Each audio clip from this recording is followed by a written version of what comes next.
అందరూ ఎలా ఉన్నారు? ఏం చేస్తున్నారు? నేనైతే చాలా బాగున్నానండి. మీరు కూడా చాలా బాగుండాలని మనస్ఫూర్తిగా దేవుని వేడుకుంటూ ఇవాల్టి వ్లాగ్ స్టార్ట్ చేస్తున్నానండి. ఇంకా ఈ రోజైతే మన వంటలు వచ్చేసి సండే వంటలు అన్నమాట. సో అప్పటికప్పుడు మనం ఇన్స్టెంట్గా చేసుకునేటువంటి వంటలండి. అవి ఏంటంటే గన అటుకులతో వడ, అలాగే బొంబాయి రవ్వతో గులాబ్ జామ్ అండి. అసలు నోట్లో వేసుకుంటే కరిగిపోయేటటువంటి బొంబాయి రవ్వతో గులాబ్ జామ్ అండి. సో తప్పకుండా ట్రై చేసి చూడండి. అందులో మనము ఎప్పుడూ గులాబ్ జామ్ ప్యాకెట్ మామూలుగా ఎంటీఆర్ వాళ్ళు ఇవన్నీ తెప్పించుకుంటూ ఉంటాం కదా. సో అలా కాకుండా మనము బొంబాయి రవ్వతో చేసినటువంటి గులాబ్ జాములు ఎలా ఉంటాయో కూడా తప్పకుండా ట్రై చేసి చూడండి. ఇంకా ఇప్పుడు స్టవ్ వెలిగించిన తర్వాత ఒక బాండీ పెట్టేసుకొని వాటిలో 1 స్పూను నెయ్యి వేసేసి వాటితో పాటుగా 1 కప్పు బొంబాయి రవ్వ వేసేస్తున్నానండి. మనకు బొంబాయి రవ్వ 1 నిమిషం పాటు వేయించుకుంటే సరిపోతుందన్నమాట. చూసారా, ఇలాగా పొడి పొడిగా వచ్చేంత వరకు వేయించుకోవాలండి. ఇంకా ఇప్పుడు ఒక ప్లేట్లోకి తీసుకోవాలన్నమాట. బొంబాయి రవ్వ అన్న సూజీ రవ్వ అన్న ఒకటేనండి. ఇంకా ఆ తర్వాత వీటిలోకి ఎసురు వచ్చేసి పాలు 2.5 తీసుకున్నాను. మనం ఇలాగ పాలతో చేయటం వల్ల మనకి గులాబ్ జామ్ ఏంటంటే నోట్లో పెట్టుకుంటే కరిగిపోతుందండి, అంత బాగుంటుందన్నమాట. సో ఇంక ఇప్పుడైతే నేను ఒక 2.5 పాలు తీసుకున్నాను. వాటితో పాటుగా కొంచెంగా యాలకల పొడి వేసేసి మీడియం ఫ్లేమ్లో పెట్టుకొని మరగబెట్టుకోవాలండి. ఇంకా ఇలా మరుగుతూ ఉన్నప్పుడు మనం సిమ్లో పెట్టేసుకొని బొంబాయి రవ్వ పోస్తూ గరిటెతో ఇలాగ కలుపుతూ ఉండాలండి.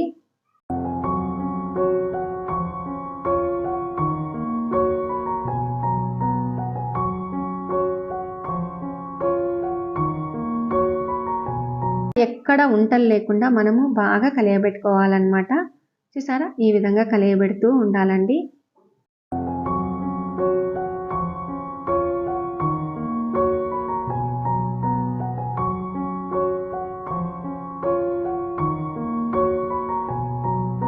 ఇప్పుడు 80% వరకు బాగా కలిపాము, బాగా ఉడికిపోయింది. ఆ తర్వాత 1 స్పూను నెయ్యి వేసేసి ఇలాగా బాగా కలియబెట్టుకోవాలండి. ఇలా కలియబెట్టిన తర్వాత నెక్స్ట్ మనం ఏం చేయాలంటే ఈ మిశ్రమాన్ని ఒక ప్లేట్లోకి తీసుకోవాలండి. ఇలా ప్లేట్లోకి తీసుకున్న తర్వాత మనము ఒక గిన్నెను బోర్లించడము, లేదు అంటే బాండీలో పెట్టినప్పుడు బాండీ మీద మూత పెట్టడము అలా చేసుకోవాలి. ఇంకా ఇప్పుడైతే నేనేం చేస్తున్నానంటే కొంచెంగా చేత్తో అలాగా అనేసి ఒక గిన్నెను మూసేస్తూ ఉన్నాను. ఇంకా ఇది చల్లారడానికి కొంచెం టైం పడుతుంది కదా, అంత లోపల మనం పాకం పట్టేసుకుందామండి. సో 1 కప్పు బొంబాయి రవ్వకు వచ్చేసి 2 కప్పుల చక్కెర, అలాగే 2 కప్పుల నీళ్లు పోసేసి ఇలాగ పాకం పట్టుకుంటూ ఉన్నాను. మనం పాకం పట్టేటప్పుడు కూడా మీడియం ఫ్లేమ్లో పెట్టుకొని పాకం పట్టుకోవాలండి. ఇంకా ఇలాగ చక్కెర నీళ్లు బాగా ఒక్కసారి కలిసేటట్టుగా కలిపేసి వాటిలో కొంచెంగా యాలకల పొడి, అలాగే కొంచెంగా కుంకుమ పువ్వు వేసేసి ఇలాగా బాగా ఉడకబెట్టుకోవాలండి.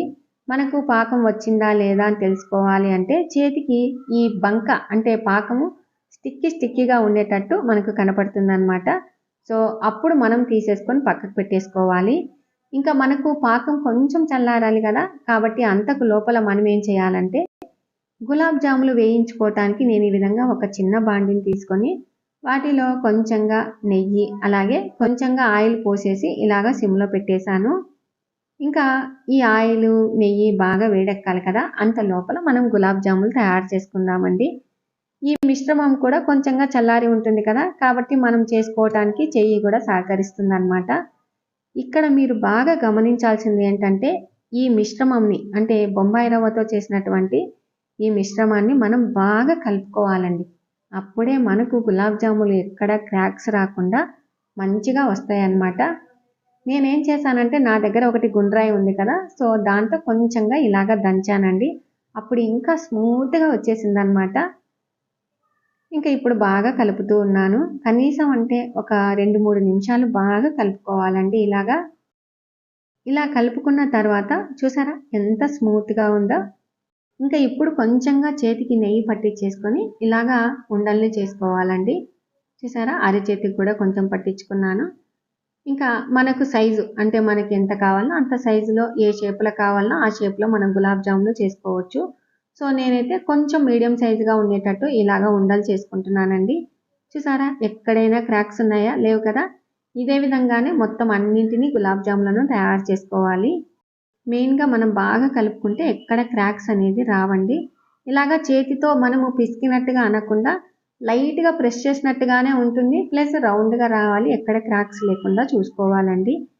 ఇంకా ఇప్పుడు మనము వేసేటప్పుడు సిమ్లోనే పెట్టుకోవాలి. అది కూడా ఆయిల్ ఎక్కువగా కాగకుండా 60% వరకు మాత్రమే వేడయ్యేటట్టు చూసుకోవాలండి. మనము ఈ గులాబ్ జాములనే కాదండి, ఏ గులాబ్ జాములు చేసినా కూడా మనకు లోపల బాగా కాలాలి అంటే మనకు ఆయిల్ బాగా కాగకూడదు. ఓన్లీ 60% వరకు మాత్రమే కాగితే ఆ తర్వాత మనం ఈ విధంగా గులాబ్ జాములు వేసేసి కొంచెం సేపు ఉన్న తర్వాత ఈ విధంగా తిప్పేసుకోవాలండి. ఇలా తిప్పేస్తూ కలుపుతూ ఉండంగానే మనకు కొంచెంగా లైట్ గోల్డెన్ బ్రౌన్ కలర్ వచ్చేలాగా వేయించుకోవాలన్నమాట. ఈ విధంగా మనం సిమ్లో పెట్టేసుకొని ఆయిల్ 60% వరకు వేడి అయిన తర్వాత ఇలాగ వేసేసి చేసామనుకో గులాబ్ జాములకి లోపల బాగా ఉడికిపోతుంది. మనం చేసినటువంటి రెసిపీ పర్ఫెక్ట్గా వస్తుందండి. మనం మామూలుగా కొనుక్కున్నటువంటి గులాబ్ జాములు ఉన్నాయి కదండి ఎంటీఆర్, అవి కూడా ఇలాగనే చేసుకోవచ్చు. ఇంకా ఇప్పుడు ఇక్కడ చూడండి, మనము ఈ వేయించుకున్నటువంటి గులాబ్ జాములు పాకంలో వేయాలి కదా.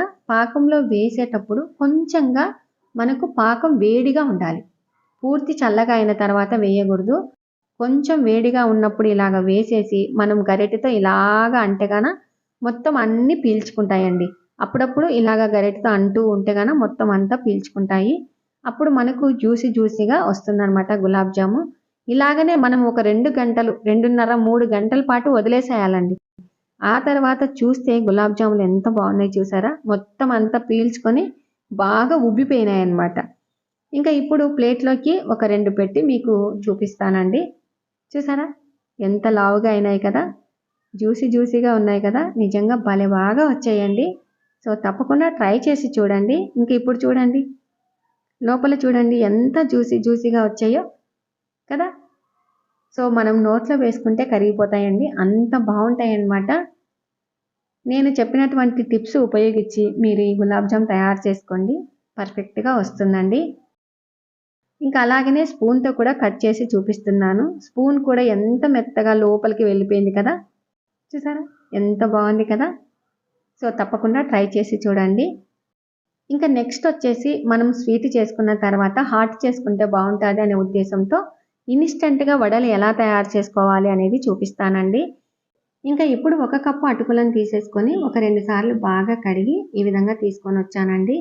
ఇంకా ఇప్పుడు వీటిలో నీళ్లు ఒక పావు కప్పు మాత్రమే నీళ్లు పోసేసి ఇలాగా ఒక 2 నిమిషాల పాటు అలాగనే నానబెడతామండి. ఇంకా అంత లోపల మనం ఏం చేయాలంటే వీటిలోకి ఒక 4 పచ్చిమిర్చి, కొంచెంగా అల్లం ముక్క, అలాగే ఒక పెద్ద సైజు ఆనియన్, కరివేపాకు, కొత్తిమీర ఇలాగా సన్నగా కట్ చేసుకున్నానండి. ఇంకా ఇప్పుడు చూసారా బాగా నానిపోయినాయి కదా. ఇంకా ఇప్పుడు ఒక మిక్సీ గిన్నెను తీసేసుకొని అందులో వేసేసుకోవాలి. ఏ కప్పుతో అయితే అటుకులు తీసుకున్నామో అదే కప్పుతో పెరుగు వేసేసి ఇలాగ మిక్సీ పట్టేశానండి. చూసారా ఇలాగ మిక్సీ పట్టుకోవాలన్నమాట. సో ఆ మిశ్రమాన్ని మనం ఒక బౌల్లోకి తీసేసుకొని వాటిలో 1 స్పూను జీలకర్ర, అలాగే మనం సన్నగా కట్ చేసుకున్నటువంటి ఆనియన్స్, అలాగే కొత్తిమీర, కరివేపాకు, సన్నగా కట్ చేసుకున్నటువంటి పచ్చిమిర్చి, అల్లం ముక్కలు అన్నీ వేసేసానండి. ఇంకా లాస్ట్లో కొంచెంగా అంటే ఒక 8 మిరియాలను తీసుకొని ఈ విధంగా కచ్చాపచ్చగా దంచుకొని అందులో వేసేసి వాటితో పాటుగా కొంచెంగా ఉప్పు, అలాగే ఒక 3 టేబుల్ స్పూన్ల బియ్యపిండి వేసానండి.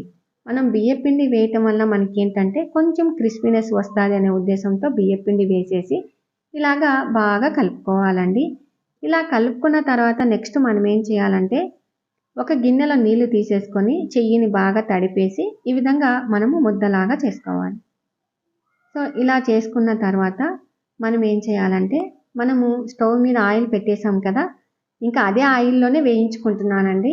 ఫస్ట్ గులాబ్ జామ్ చేశాం కదా కాబట్టి ఇంకా అదే ఆయిలే పెట్టేసుకొని చేసుకుంటూ ఉన్నాను. ఇంకా ఇప్పుడు మనం ఏం చేయాలి, చేతికి కొంచెంగా ఆయిల్ పట్టించేసుకొని ఇలాగా మొత్తం చేతి మీదనే తట్టుకుంటున్నానండి. చూసారా ఈ విధంగా మొత్తం సమానంగా ఉండేలాగా అనుకుంటూ ఉన్నాను. ఆ తర్వాత మధ్యలో ఒక రంధ్రం పెట్టేసి ఇప్పుడు మనం వడ వేసేసుకుందామండి. చూడండి ఇన్స్టెంట్గా అప్పటికప్పుడు చేసుకునే వడలు ఎంత బాగుంటాయంటే టేస్ట్.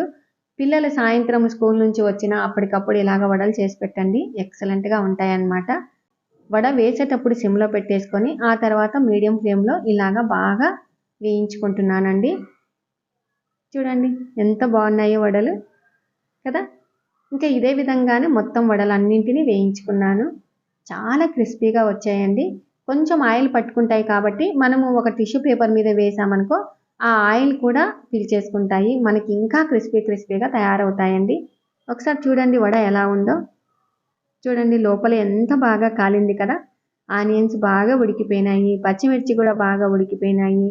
చాలా బాగా టేస్ట్ ఉన్నాయండి. సో తప్పకుండా అప్పటికప్పుడు చేసుకునేటువంటి వంటలు ట్రై చేసి చూడండి, చాలా బాగుంటాయి అన్నమాట. ఇంకా ఈరోజు మా ఇంట్లో వంటలు అంటే సండే వంటలు వచ్చేసి ఒట్టి మిరపకాయలతో చేసినటువంటి పప్పు, అలాగే నీళ్ళ చారు, ఆలు వేపుడు, వాటితో పాటుగా పెరుగు, అలాగే బొంబాయి రవ్వతో చేసినటువంటి గులాబ్ జాము, అలాగే వడ, ఇంకా లాస్ట్లో మనం కంపల్సరిగా ఊరగాయ వడ్డించుకొని మనం తినలేం కదా. కాబట్టి ఈ రోజైతే ఈ విధంగా వంటకాలు చేసుకున్నామండి.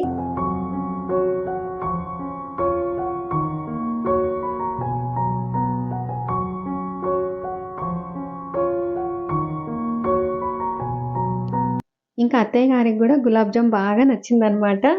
సో తప్పకుండా ట్రై చేసి చూడండి. ఇంకా